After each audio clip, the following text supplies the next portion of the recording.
Awalnya kami akan naik ke Mardi Himal pada malam hari dari Jinu, tapi konon menurut pemandu masih banyak binatang buas di sekitar itu yang mereka menyebutnya sebagai macan Nepal.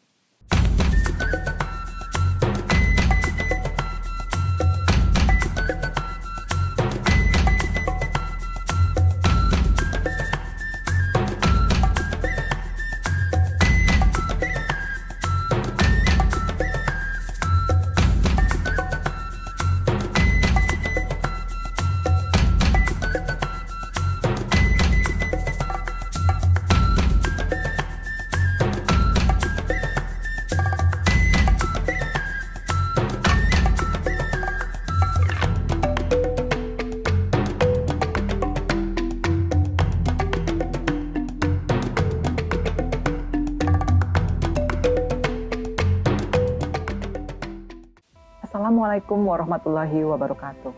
Saya Marisa dan saat ini saya sedang duduk di sebuah pojok kecil toko outdoor yang hangat, mengenang jejak-jejak langkah saya dalam sebuah perjalanan yang saya beri nama perjalanan menunduk. Bukan karena saya lelah atau kalah, tapi karena saya ingin belajar rendah hati dari jalanan-jalanan asing yang tidak pernah mengajarkan siapapun untuk sombong. Saya ingin berbagi pengalaman perjalanan saya menuju Mardi Himal. Jadi setelah turun dari Annapurna Base Camp dengan ketinggian 4.130, saya melanjutkan perjalanan kembali ke Chomrong lalu Jinu. Dari Jinu kami memutuskan untuk naik ke Mardi Himal. Jadi Mardi Himal posisinya adalah berbeda dengan Annapurna Base Camp. Dia merupakan perjalanan yang berbeda gunungnya, berbeda sungainya, dan berbeda hutannya.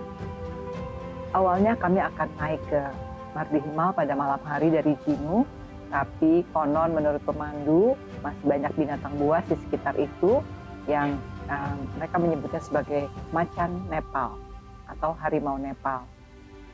Saya tidak tahu kebenaran mengenai hal itu. Kami memutuskan untuk bermalam sebelum melanjutkan perjalanan ke tujuan selanjutnya yaitu Mardi Himal.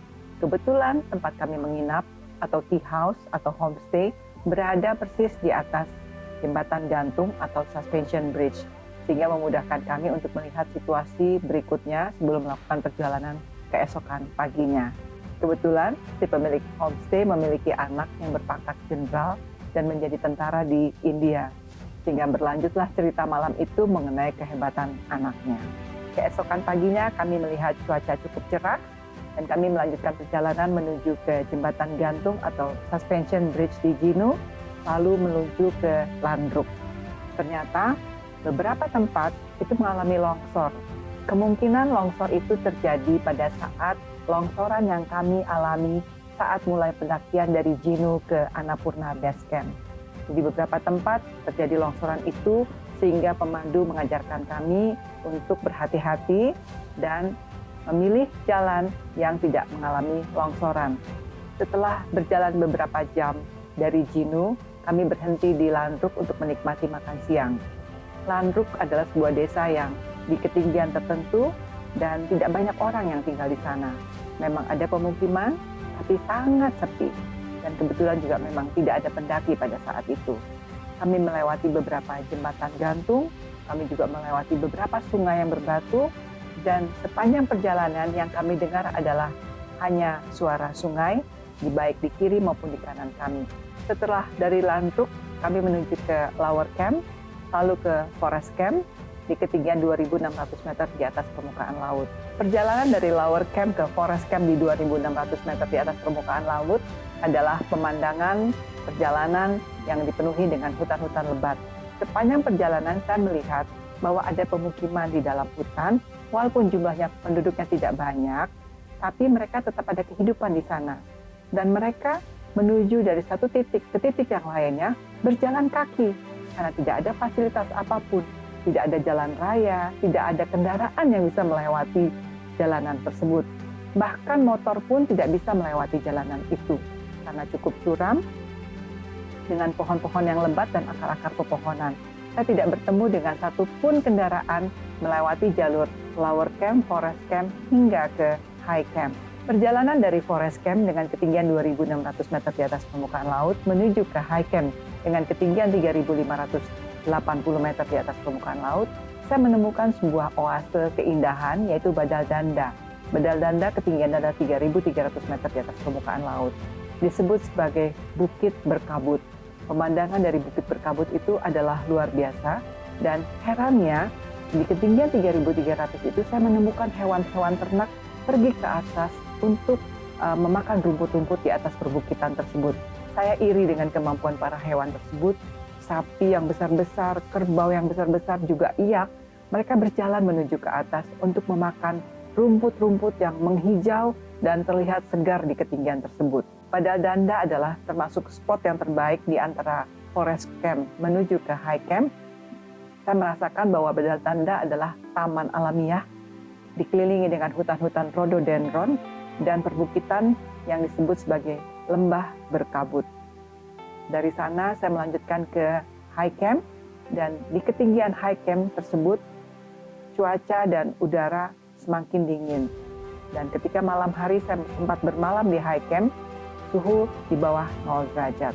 Ketika saya harus bangun pada pukul 2 dini hari untuk melanjutkan perjalanan ke Mardi Himal dengan ketinggian 4.300 meter di atas permukaan laut, tubuh saya hampir tidak bisa bergerak karena kaku, beku oleh dingin malam yang luar biasa. Konon itu berada di suhu minus 4 derajat pada malam tersebut. Tapi perjalanan harus kami lanjutkan. Dan ternyata perjalanan dari high camp ke Mardi Himal itu melewati tangga-tangga, ribuan anak tangga, seperti yang saya temukan di rutenya Annapurna Base Camp.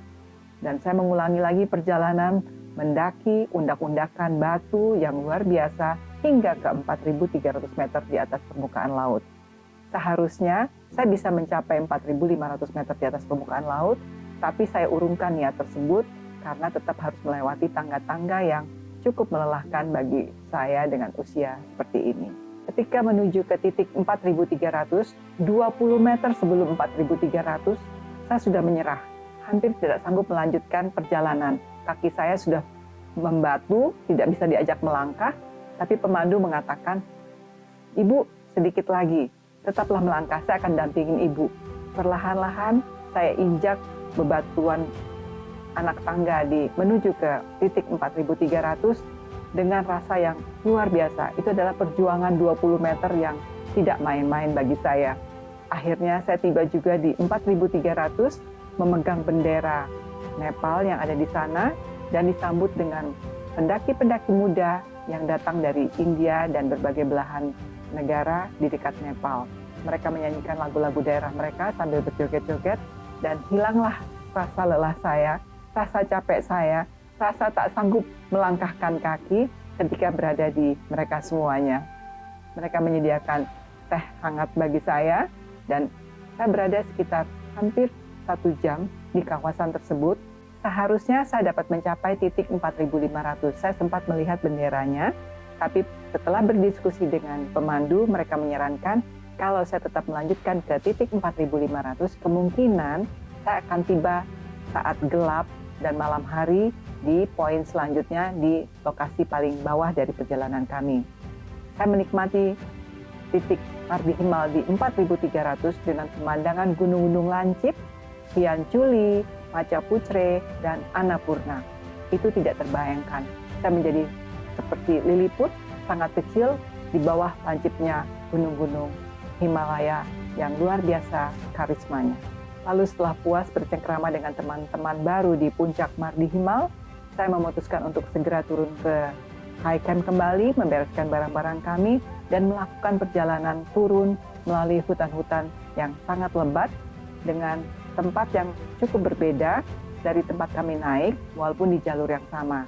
Jadi konon di hutan sebelah ada kendala, lalu kami melipir ke hutan yang sebaliknya untuk dapat mencapai perjalanan yang lebih cepat dan lebih baik untuk turun ke bawah.